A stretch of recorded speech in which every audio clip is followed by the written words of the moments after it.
What's going on, guys? Welcome back to another video. This is a highlight video from one of my most recent streams over on twitch.tv. So in this, I discuss my thoughts and my feelings about Pokopia since I just finished the main quest or main story of that game. So we're just going to jump right into it. So I hope you enjoy the video and I'll see you next time. What's going on, guys? Welcome back. So a lot has transpired with Pokopia. A lot has happened, and I figured it would be best to discuss some of it. I went and I completed the ending for Pokopia. It's kind of like how Animal Crossing is, how you complete the story, but it's open-ended, so it's like the story doesn't really end, but the credits roll. I did it off stream, which it was more like I got really excited and I wanted to keep going. I actually have a full recording of it. So I figured today we can go and discuss it. My thoughts on the game and my thoughts on the story. Now, I want to say right now, I don't think the game is done for me. There is so much I still want to do with this game. Each area still really doesn't have its max potential in terms of like growth. They're almost to max. Well, I think two of them, almost three of them are in complete max environment level, but they are not complete at all. Here I have the recording for what happened. Again, I'm gonna start by saying this is gonna be massive spoilers if you care about the story. So if you don't care about the story, then continue watching. But if you care, maybe don't continue watching and come back when you complete it. So this is where we left off with stream, but the first stage is we have to get a washing machine, a refrigerator, and a Game Boy system. So the reason that I stopped on stream is because I didn't get the Game Boy system. You have to progress, I think, to level 5 or 6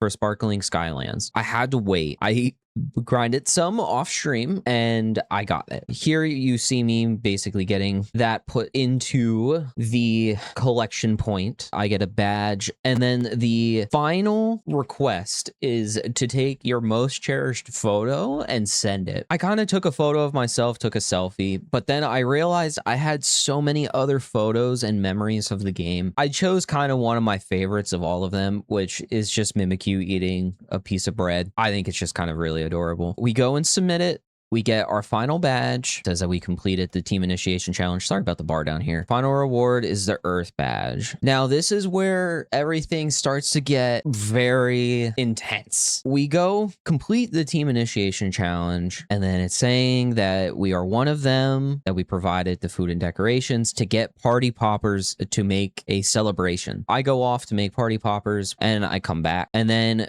when I tried to put it in, it is saying that the compartment is completely full. Delivery hatch is completely full. You weren't able to deliver the party poppers. So Ditto gets it back, and Professor Tangrowth comes out of nowhere, shows us how to pop party popper, but then turns out that the building is something else completely. And this is what was the most cool for the entire cinematic. It turns into a freaking space shuttle, and it launches out of Withered Wastes, goes into space, leaving us behind. And with that, we get a very cool shot of each main area. So we have Bleak, then we have Rocky, then we have Sparkling. Once it goes into space, Tangrowth and I have a slight conversation and says that, does he suppose that any humans will find what we just sent? Shout out to everybody that made this game, because this game is awesome. I want to just say at this point, my mouth is just open. Like, I am just overly like, oh my gosh, this is actually happening. All of the contents of what Ditto delivered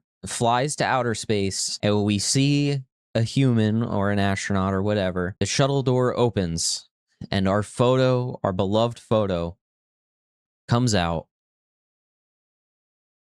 And then a human sees it. And then that is it. Then the game credits fully roll. A tablet spawns behind me, and we basically learn, which we already kind of learned this when you go through the different lore that it gives you, that this was actually, I'm gonna assume, the Team Rocket for all of it was basically us collecting all of this stuff to send up to space. So now the rocket is out and there is this massive hole open in its place. Now we meet one Pokemon down inside. So this is what's left after the space shuttle has left. A bunch of carnage is left in its wake. We drop down. There's a Magnemite. I'm going to say their name wrong every time. And basically his request was for us to build him a home because he used the space shuttle as his home. It's kind of really sad. If you continue down this chamber, we get to see that it was a secret hideout, which is honestly so cool. There's not really a whole lot. I believe there was just a CD that I can pick up, which was right here. Otherwise, that is what was remaining underneath the shuttle or the lighthouse or whatever it was really looking like. Overall, I think this game is really good. It's honestly one of my favorites that I played on the Switch 2 so far. In terms of the Switch 1 games, obviously it's going to be New Horizons because I have so many hours in it. With this being my first Pokemon game that I have put 100 hours plus into, I feel like it's going to hold a special place in my heart for being the first Pokemon game that I put a lot of time into. I put a good amount of hours into Pokemon Go, but that really wasn't as much as I think I put into this game. I think this game is really solid. It feels like a very nice love letter to what Animal Crossing is, but also what Pokemon is as a whole. Now, it's not a traditional Pokemon game. It's kind of a spin-off in a way. It's still, in my opinion, it feels like a Pokemon game, even though I haven't got to play that much of any of them, which that may change. We'll see. The different dynamics of the game are just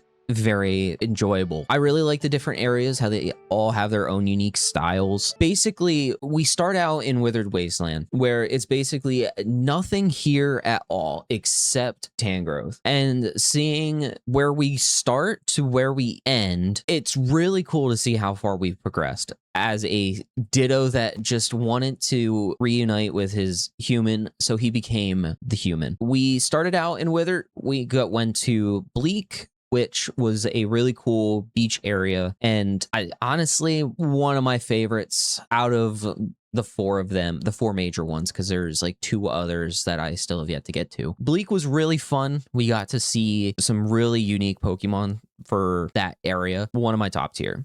We went to Rocky for the next one, which is essentially just a area that got completely flooded with volcanic ash and covered the entire town. I feel like I didn't do enough in Rocky and I kind of rushed it to a certain degree. It's in a very rough state as we speak. It needs some more attention. The reason I rushed is because we got to Sparkling Skylands. Sorry, I was going to say Wasteland. Sparkling Skyland. For that area, it has been my favorite area out of them all. It is the coolest in terms of gameplay, design. The music is honestly so good.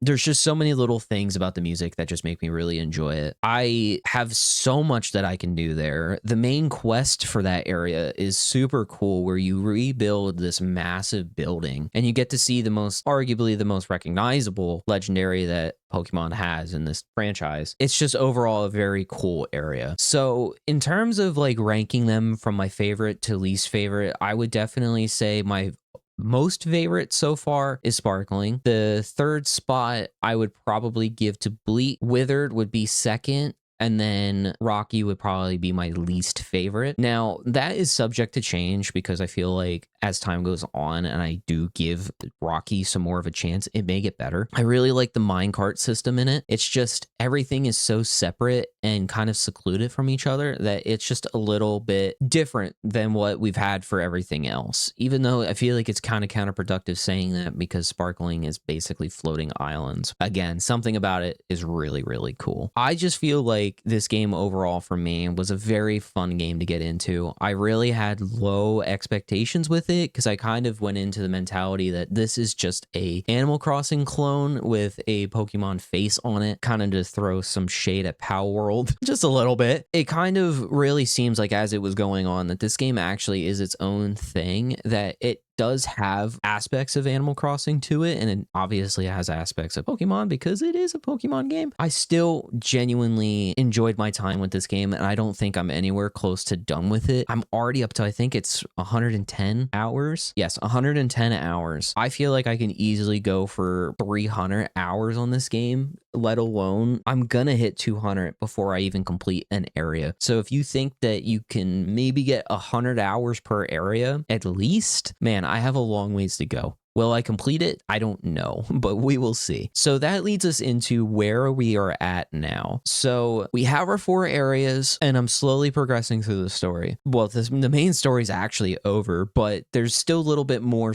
content that I haven't got to yet. And it's still kind of progressing as each time I get on and I play more, I start finding out more stuff. You get more stuff unlocked. You can make better builds as a whole because you get more items. You find more items. I think it's definitely an open-ended game that we're not done here. I want to say that I'm definitely not done streaming this game. We have the DLC around the corner for this game. I already purchased it, which, I mean, some people may call me names for that, but I am very excited to see what the next areas are going to be. I wonder how they're going to incorporate with the story. Will we see humans? I don't know. I mean, it would be really cool, but I don't know how we could exactly get there. I don't know. With that is essentially my thoughts in a glance of this game, because I could just sit here for well over 2 hours and just kind of talk and talk and talk.